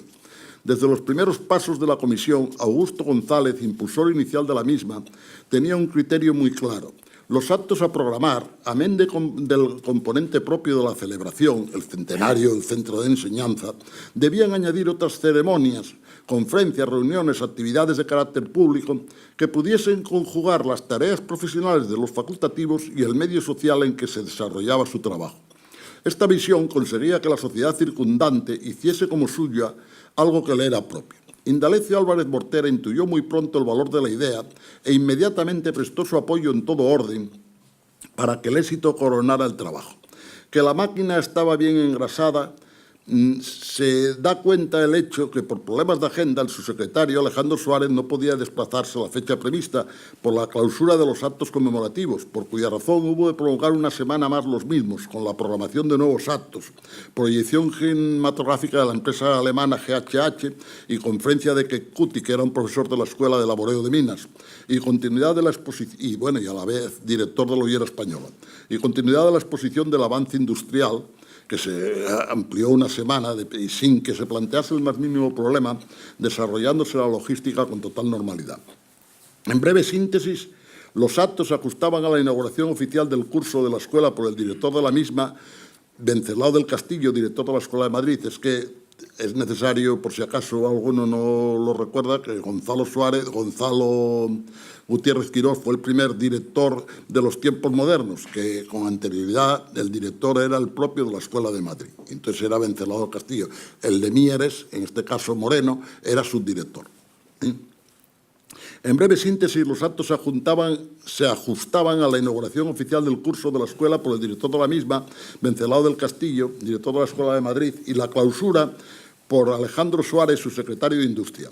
En el interregno, 3 conferencias impartidas por significados profesionales, una exposición de desarrollo minero y proyecciones cinematográficas en el ámbito estrictamente profesional. A ello se unía en el campo social la convocatoria de un premio de poesía minera y un acto de homenaje a la mujer del minero en el que se concedían unos premios a los merecedores de la distinción conforme una convocatoria realizada en los medios de difusión. También bailes populares y fuegos de artificio para dar una imagen festiva en el hecho de celebración. Señalar, por último, que el programa tuvo numerosas aportaciones que por diversas razones no pudieron incluirse, tales como un concurso de carteles o lo que hubiera sido un boom, la celebración coincidiendo con el centenario del primer Congreso Nacional de Facultativos de Minas y Fábricas. Añadir también la continuada colaboración del profesorado y subdirección de la escuela y la presencia de Berjano como presidente de la Comisión Ejecutiva, que aportó representación y capacidad de gestión en una entrega digna de encomio. Señalar que se dio la ventajosa circunstancia de que Alejandro Suárez y Eustaquio Fernández Miranda eran hijos de Mieres y García Comas, director general de minería a la sazón, había sido alcalde de Mieres al poco de su liberación en la guerra incivil. Todo ello sirvió para que las restantes autoridades asistentes, en sus contactos con los citados, el equipo organizador y la captación del ambiente general, sirviera para eliminar algunos resabios existentes, si fuera el caso, y valorar positivamente una sociedad y una profesión merecedora de todo encomio, tal como se demostrará en Intente. Bueno, aquí ya es que no, si no, vamos a eternizarnos si no es este el caso. Aquí se observan, hay un cronograma de los actos centenarios de octubre. Duraron 3 semanas. Se celebraban los sábados y los domingos. El primero fue la inauguración del curso en la escuela, con una lección de Venceslao del Castillo y como las clases se daban sábados y domingos, el domingo Eustaquio Fernández Miranda dio una conferencia exactamente sobre el aprovechamiento de los minerales de hierro de baja ley del Devoniano Asturo. Presentó un antiguo presidente. Este es un problema que sigue vigente porque hace unas semanas en una de las conferencias verdaderamente nuestro conferenciante planteó el mismo problema en la provincia de León. Bueno, pues Eustaquio Fernández Miranda estudió las primeras cuestiones y los primeros problemas sobre esta cuestión, que por cierto tú lo recordaste. Después, como el día 12 de octubre era fiesta de guardar, era la fiesta de la hispanidad, entonces se iba a la fiesta de la hispanidad, pues fue cuando se celebró el homenaje a la mujer del minero, que era una actividad social que tuvo mucho relumbrón, se celebró en el Teatro Esperanza, tuvo una gran tal. Después, pues entonces, como este sábado Alejandro Suárez no podía venir, pues tuvo que hacer un programa sobre la marcha. Y entonces hubo una proyección cinematográfica de películas de la GHH, de la empresa esta alemana de la GHH, sobre material rodante, etcétera, y material de perforación también. Y ese mismo día, el domingo, dio una conferencia Ignacio Patac. Entonces, al objeto de que la participación de Fernández Pello no quedara deslucida, pues en vez de se pasó al viernes, porque claro, Fernández Pello tenía que hacer la clausura y tenía que ser un sábado. Entonces, dio una conferencia a Keith Cutty, una conferencia interesantísima que tuvo un valor. Keith Cutty era el catedrático de laboreo de minas en la escuela y a la par era el director de la Sociedad Ollera Española. Y dio una conferencia interesantísima que se titulaba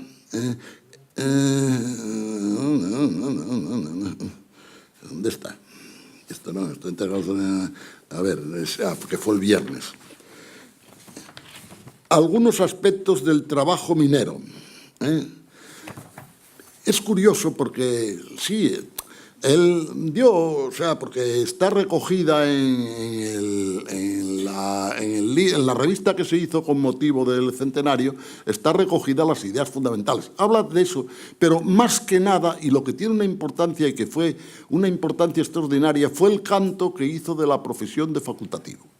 Eso fue lo que acabó de convencer a todos los profesionales, a todas las autoridades que estaban, que eran muchas, de que éramos alguien que tenía su importancia.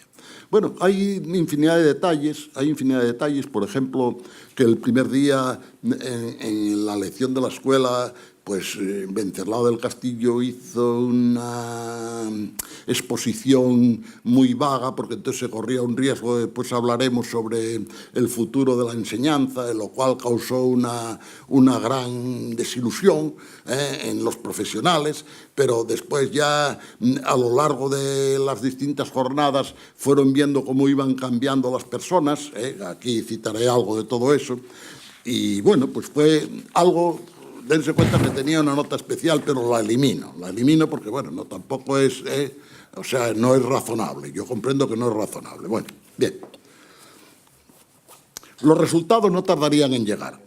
En el acto de clausura se entregó al director general de Enseñanzas Técnicas y Profesionales un escrito sobre la creación de una carrera intermedia. Durán, que este era el director prometió que las mejoras obtenidas por los peritos en la reglamentación siderometalúrgica se harían extensivas a los facultativos y que las escuelas de Mieres y Bilbao, por sus méritos, serían las facultades para el estudio de la carrera de ingenieros especialistas, mientras que el resto de las escuelas quedarían para la carrera de auxiliares de ingenieros, proyecto que después quedó totalmente desbaratado, por la nueva ley de enseñanzas técnicas. Por otro lado, Alejandro Suárez había prometido que la colegiación era tema que estaba al final del proceso y que en pocos meses dicha cuestión quedaría resuelta.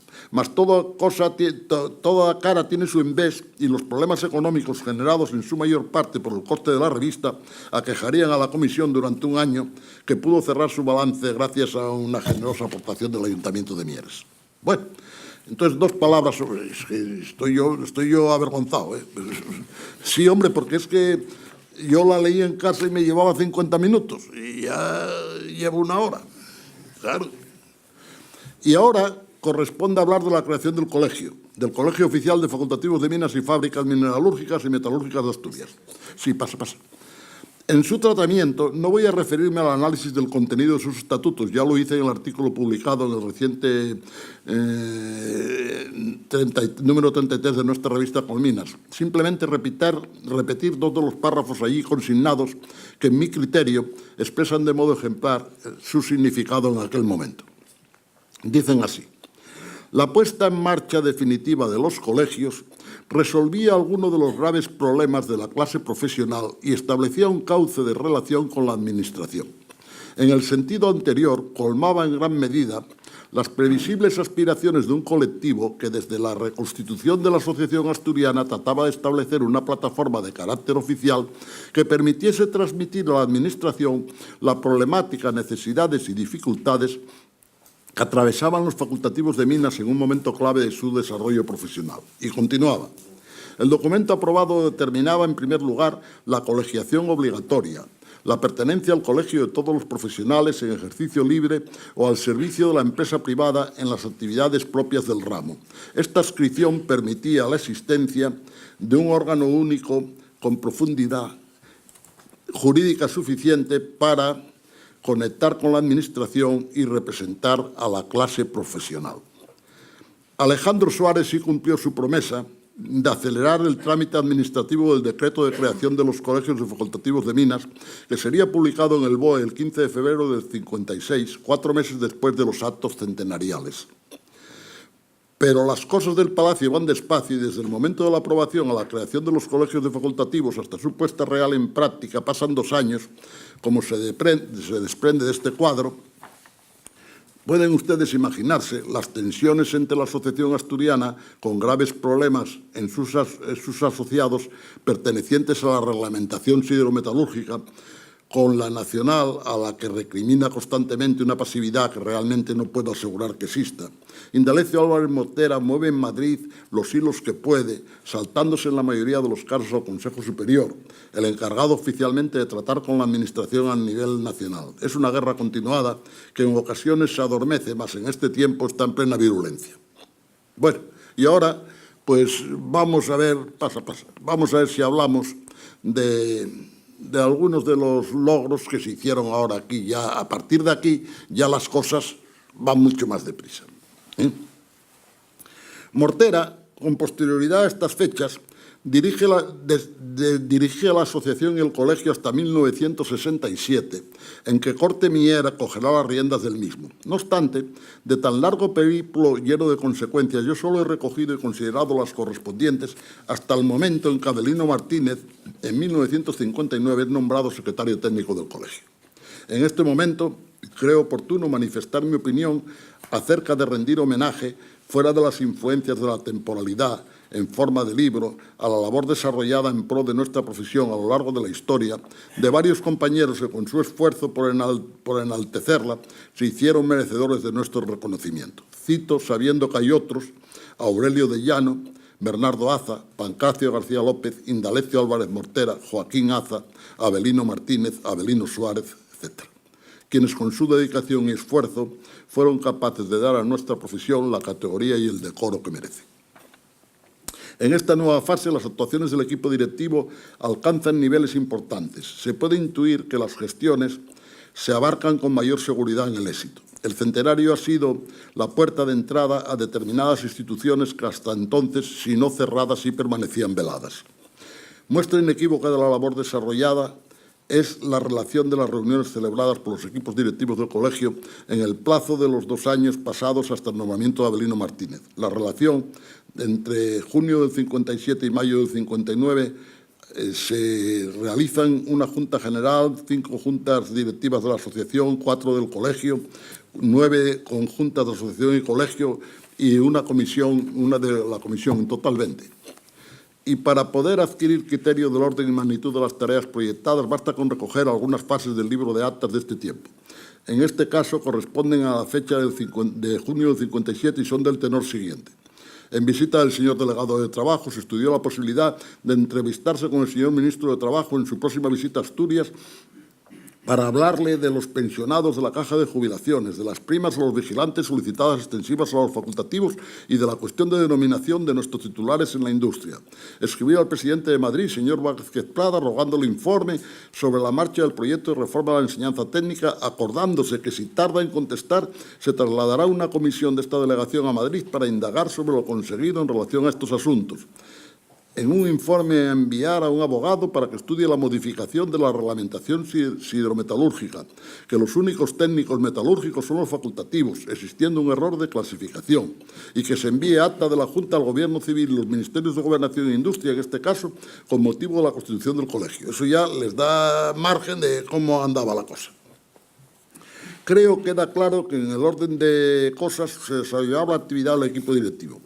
Mas, sin duda, la capacidad de gestión se había incrementado y, pese a la caída del ministro de Educación, Joaquín Ruiz Jiménez, que había traído aparejada la de Armando Durán, director general de Enseñanzas Técnicas Profesional y uno de los principales valedores de Mortera, el conocimiento de la mecánica ministerial y la relación ya adquirida con los niveles intermedios hacía mucho más sencillo los contactos y fluida la gestión. En este último ciclo tendrán lugar diversas actuaciones que son origen de la resolución, aun cuando en algunos casos no completa, de diversas cuestiones que afectan sustancialmente el desempeño profesional. Tales son las modificaciones experimentadas en la enseñanza técnica en 1957, en la titulación y planes de estudio y su afección a las competencias profesionales, la integración plena en el marco profesional, en los diversos ámbitos de aplicación y los logros obtenidos de pura justicia en la legislación minera y siderúrgica.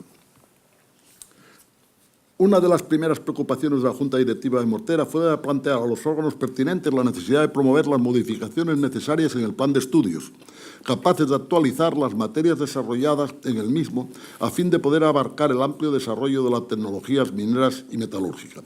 Esta preocupación sería presente con la constitución de una ponencia para estudiar diversos temas en réplica a las instancias de la Asociación Nacional en un escrito motivado al Ministerio de Educación Nacional con dicho objeto.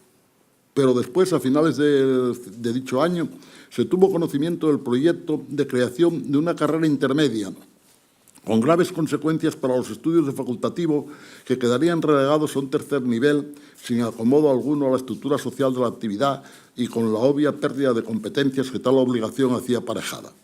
Este hecho motivó una reacción unánime de las distintas asociaciones españolas y se sucedieron durante los años siguientes numerosas gestiones, propuestas y trabajos al respecto con el objetivo de poder eliminar la espada de Damocles que pendía sobre el futuro de la profesión. La inauguración del curso 55-56, que motivó el discurso del decano de don Vencerrado del Castillo, director de la escuela, se refirió al tema con cierta ambigüedad, lo que produjo una sensación de cierto desánimo en el equipo directivo que saldría reforzada por el éxito de los actos centenariales y de una fervorosa defensa profesional de Quezcuti en el desarrollo de su conferencia intitulada «Deseo de que la enseñanza de la escuela se ponga a tono con la evolución de la industria minera». Al finalizar los actos, se entregaron al señor Durán unas conclusiones para que hiciera entrega de las mismas al señor Ministro de Educación Nacional, en la que principalmente se trataba del problema de las enseñanzas de la escuela. Todo parecía indicar que las gestiones realizadas fructificarían favorablemente, mas el cese del ministro y su equipo en marzo del 56 marcó un nuevo lapsus, motivo de gran preocupación en el buen fin esperado. A causa de la nueva situación, volvieron a generarse escritos, memorándum, gestiones de todo orden, viajes a Madrid, en visita a los organismos implicados. Mas ahora todo era más sencillo, pues los canales de comunicación habían sido abiertos y la relación era mucho más fluida. Con la aprobación mediante la Ley de 20 de junio de 1957 de la ordenación de las enseñanzas técnicas, se disipan los negros nubarrones que se cernían sobre la profesión. En la nueva ley se reconoce la meritoria labor realizada por los facultativos de minas y se les sitúa en el lugar que realmente les corresponde, con mantenimiento de sus prerrogativas y atribuciones. En el posterior desarrollo de la ley se irán señalando nuevos caminos, plan de estudios, nueva titulación, acceso al nivel superior, etcétera, que marcarán indeleblemente la profesión. Por un decreto del 7 de julio del 60 sobre profesorado de enseñanza profesional industrial y en las escuelas de grado medio, los facultativos de minas y fábricas, al igual que el resto de técnicos de grado medio, pueden impartir enseñanzas en los centros referidos. Este decreto, con referencia particular a los facultativos de minas y fábricas, ponía punto y final a un largo y accidentado trayecto con más de 10 años de trámite y gestión, satisfaciendo los intereses de un colectivo profesional que, en este caso, al igual que en otros varios, había sido injustamente preterido. En las escuelas de vigilantes mineros existentes con anterioridad a la guerra civil, las plazas de profesorado habían sido ocupadas en su mayor parte por ayudantes facultativos. Al reconstituirse la asociación, algunos compañeros y la directiva detectaron inmediatamente un nido de trabajo en la enseñanza de las escuelas laborales y técnico-profesionales, ampliadas posteriormente a los institutos laborales y escuelas de maestría. La aspiración de ocupar estas plazas generaría la inversión de muchas horas de trabajo, gestión y trámites, finalmente y felizmente superados en la fecha anteriormente indicada. Señalar que algunos logros fueron consiguiéndose escalonadamente y que las plazas en las escuelas de vigilantes y maestros electromecánicos mineros serían ocupadas inmediatamente sin problema alguno. La visión y el esfuerzo de estos compañeros ha servido para que numerosos facultativos, peritos e ingenieros técnicos hayan ocupado y ocupen plazas en los diversos centros de este tipo, haciendo real la presencia de nuestra profesión en el campo de la docencia. Señalar también que este decreto, al posibilitar en pie de igualdad con otros técnicos superiores y del mismo nivel a las plazas de catedráticos y agregados de la Escuela de Peritos, posteriormente ingenieros técnicos, ha permitido que algunos compañeros accedieran a estos rangos del profesorado. Indicar que el facultativo Emilio Fernández Fernández sería el primer compañero que alcanzaría el grado de catedrático en la asignatura de dibujo de una Escuela de Peritos de Minas, siendo esta la de Mieres. Quede para la historia. Como ya indiqué en el desarrollo anterior de mi exposición, el desconocimiento existente en numerosos ámbitos sociales, algunos decisorios, sobre nuestra profesión y la ausencia de representantes de la misma en las instituciones encargadas de elaborar la legislación del nuevo régimen, determinaron que la reglamentación que afectaba a nuestro colectivo sufriese de inconcreciones y carencias, algunas de ellas importantes. En particular, es necesario distinguir entre la reglamentación minera y la siderometalúrgica, las dos fuentes naturales de trabajo de nuestra profesión. Desde la primera reglamentación de posguerra, concerniente al trabajo en las minas de carbón, determinante al ámbito nacional a la minería metálica, nuestra profesión siempre estuvo clasificada en el grupo de personal titulado y al nivel que le correspondía, con sus correspondientes ordenaciones y diferencias de salarios. En esta valoración no hay duda que el reglamento de policía minera, no abolido ni modificado, era una base firme para determinar las atribuciones y clasificación del colectivo. Esta tónica se mantendrá durante la totalidad del periodo estudiado y los trabajos y ponencias realizados al respecto. Los contactos y peticiones sobre el particular siempre están referidos a cuestiones de mejora o determinación de facultades, no siendo necesario nunca la exigencia de un reconocimiento profesional que siempre se mantuvo en los límites seculares. Al contrario de lo acontecido con la normativa minera, la orden de 27 de julio de 1946, que establecía el Reglamento Nacional de Trabajo en la Industria Siderometalúrgica, establecía una distinción de categoría laboral entre peritos y aparejadores y el resto de las titulaciones denominadas comúnmente de grado medio, ayudantes, capataces facultativos, etc. Esta distinción de carácter literal determinaba diferencias salariales y de representatividad que entrañaban una preterición de relativa importancia en el ordenamiento laboral y así fue entendido desde el colectivo a partir del momento en que se reconstituyó la asociación. En consecuencia, se creó una ponencia para el estudio de la cuestión y se realizaron diversas gestiones en la búsqueda de una solución en contacto con los órganos de la Administración concernidos que no dieron los frutos apetecidos. El problema se recrudeció con la creación del SIDESA, en la que, al ser empresa paraestatal, comenzaron a distinguirse con mayor peso las diferencias y discriminaciones existentes. La situación se agravó con la emisión de las órdenes de marzo de 1957 y febrero de 1958, referidas a la clasificación profesional en dicho ámbito, hecho que motivará la indignación de nuestro colectivo hasta el extremo de que la Junta General de 9 de marzo del 58, en la que tuvo lugar la constitución real del colegio, se convirtió en un monólogo sobre la cuestión siderúrgica. Todo ello obligó a que los órganos directivos del colegio, después de señalar que la cuestión había sido el principal motor de su actividad de los 2 últimos años, redoblasen esfuerzos y gestiones en pro de una solución a tema tan distorsionador. Finalmente se arbitró como única solución viable elevar a los tribunales correspondientes la concesión, en la justeza de la petición, del hecho reconocido por los organismos pertinentes de los derechos no concedidos. Por fin, el Tribunal Supremo, mediante sentencia de 13 de octubre del 61, reconoció nuestros derechos en la clasificación debida al grupo técnico de la siderometalurgia, los cuales serían reconocidos conforme a la citada resolución mediante orden del Ministerio de Trabajo de 25 de octubre de 1962, por la que se modificaban los artículos 17, 32 y 41 del Reglamento Nacional de Trabajo en la Industria citada y se nos incluía en una única categoría, peritos y aparejadores, integrada esta categoría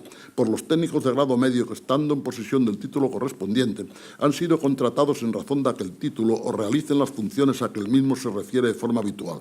Concluía así un proceso que había consumido innumerables esfuerzos en más de una sucesión. Y gracias a Dios ya terminamos casi. Ven, eso es, ven. Y ahora me vais a permitir, ya que os he dado la turrada, pues es una página y media que la lea despacio, porque si no, claro, yo, con toda sinceridad, no sé si mis tan farragosas, disquisiciones pueden haberles reportado alguna enseñanza más. Como conozco las causas que las motivaron, quisiera transmitírselo a ustedes.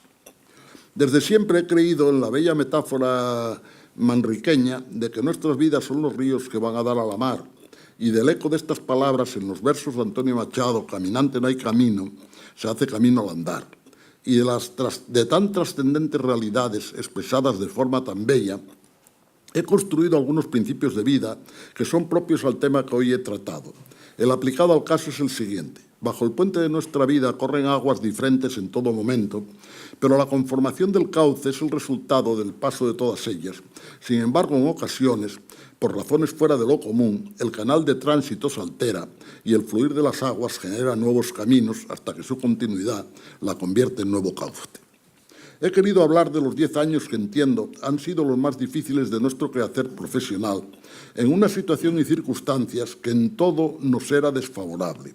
Y mi interés ha sido el de tratar de mostrar cómo el colectivo, plenamente consciente del estado de las cosas, fue capaz de asociarse, de luchar por la proyección social que le era debida, por su lugar en el mercado laboral y por sus propios intereses en todo orden, que cuando son de justicia han de considerarse beneméritos. Y en esa labor, desprendida en pro del común, bajo un liderazgo fuerte, virtuoso, sin afanes de lucro personal, gran capacidad de trabajo y de formación de equipos, supieron vencer las numerosas dificultades que se oponían a que su gestión en tan numerosos campos se viese aureolada por el éxito. Hoy los tiempos son diferentes y sin duda no tan difíciles como los narrados.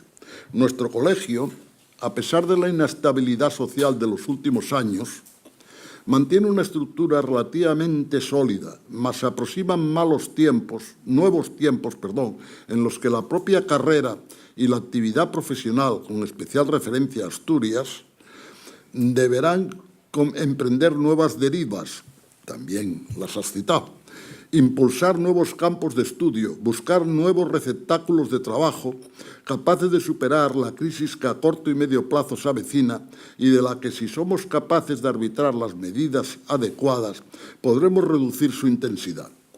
A lo anterior debe añadirse que la colegiación obligatoria está de hecho desaparecida, tal como se denota en el nivel de afiliaciones, y que su tónica, al igual que en el resto de Europa, es la de desaparición, salvo en algunos casos particulares y muy específicos. En consecuencia, el futuro es grisáceo y con nubarrones, por cuya razón es necesario estar preparado, y en este sentido, las lecciones que se desprenden de mi lección, Dios me libre, digo mi exposición, son paradigmáticas. De ahí la razón de mi disertación. Muchas gracias, sobre todo por haberme aguantado, que tiene un mérito extraordinario. Tiene un mérito extraordinario. Si quieren esperar un minuto más, pueden preguntar lo que quieran, porque ahora ya puedo hablar tranquilamente. O sea, sí, nunca...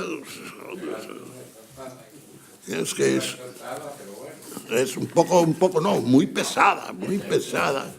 Es que además es muy densa porque hay mucha ley, mucho papel, mucho... O sea, de aquí. Bueno, mucho más para preparar. Bueno, pero oye, ¿no ves que los jubiletas disfrutamos de todas estas cosas? Los jubiletas sí, los que queremos, los que nos queremos enseñar a los otros. Yo también soy jubileta. Sí, pero... Aprendiendo a los otros. No, bueno, pero mira... Profesor. Sí, pero mira, el Senado romano pues, estaba compuesto por personas mayores, por personas de mucha edad. Y en esto, pues, Félix también sabe, por su licenciatura en Historia, por personas mayores. Y aportan la experiencia y el conocimiento. Pero hoy día la juventud ya lo ve de otra manera. Ya...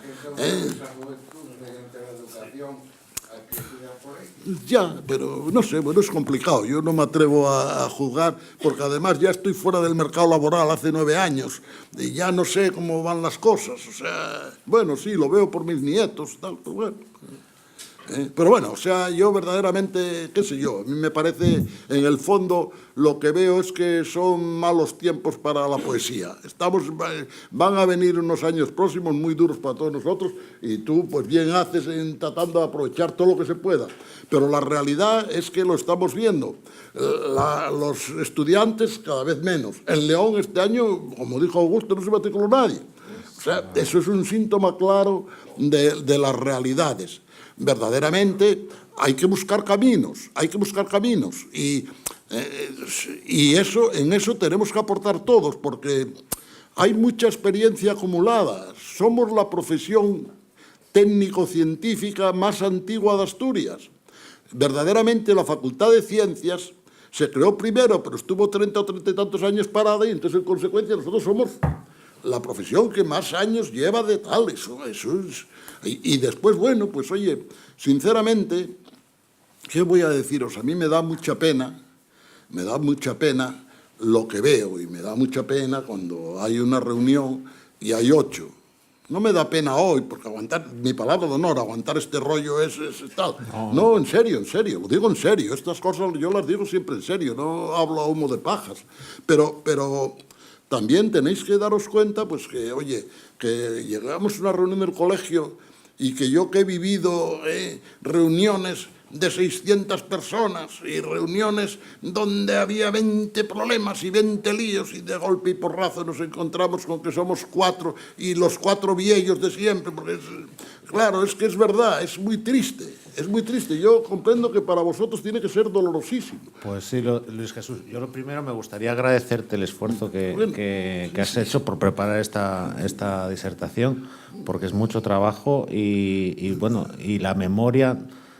¿Qué sería de un colectivo si no tiene memoria, ¿no? Entonces, eso me parece un esfuerzo y de una generosidad y gratitud que te agradezco sinceramente, que nos lo hayas puesto aquí, nos lo hayas puesto en valor, porque sirve para, como bien dijo la directora general de Minas, para crecer y mirar adelante, y con esperanza, color verde esperanza. Es decir, las dificultades siempre están. Oye, es cierto que estamos en una sociedad diferente, distinta. Estamos en una sociedad que, si bien esa generación, cuando se creó el asociacionismo y esos años que celebramos ahora, 60 años, era más participativa y ponía en común los problemas y luchaba por ellos, ahora estamos en una sociedad más individual. Aún así, son los retos que tenemos, y las realidades son las realidades, pero bueno, pero tendremos que luchar en la medida de lo posible cada uno de nosotros por poder vencer un poco eso. Aún así, yo creo, y eso sería objeto de otra charla más adelante, si no se estiran los colegios o las asociaciones profesionales, habría que inventarlas. Y hay distintos modelos en Europa, que eso está claro, en los países mediterráneos, Francia, Italia, que es las organizaciones que tenemos, y otros en los países anglosajones. Un colectivo no articulado está sujeto a todo tipo de expolios, de abusos, de lo que quieran. Y bueno, podremos hablar otro día, o ojalá se implique más gente, sobre todo para aprovechar vuestra sabiduría, la gente mayor, y los conocimientos que tenéis, que eso es lo más importante. Os agradecemos mucho la presencia, sobre todo a Mini, de verdad, estamos súper agradecidos de que estés aquí. Y bueno, tenemos un pincheo en la planta de arriba, que ahora vamos a pasar un poco el agua, sobre todo tú, Jesús. Y después charlamos un poco allí, si es el que pueda, claro, oye. Muchísimas gracias. Sí.